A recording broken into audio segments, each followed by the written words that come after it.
This time we're going to try a bit of a different technique. We have a really high synthetic fabric here, which we're gonna use for a different project, but we want to design it first. My daughter chose the picture she wants to put on that fabric. Iron it first. Make sure you have something in between the iron and that fabric, because otherwise it burns away like I've shown here. And I have a piece of paper underneath, and it needs to be taped properly so it's nice and flat and you can actually draw on it. So we're gonna transfer an image onto here, and then we're gonna try out just normal crayons. We're gonna fill it out or paint it in, and then we'll see how it looks.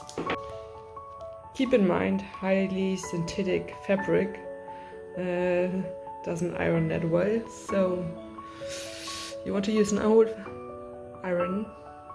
As you can see, I burned my synthetic fabric.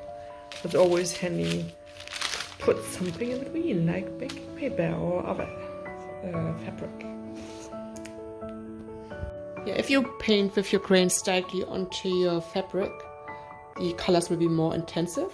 That's why we're gonna try this technique this time. And I am going to print on old backings of labels with an inkjet printer into your printer properly.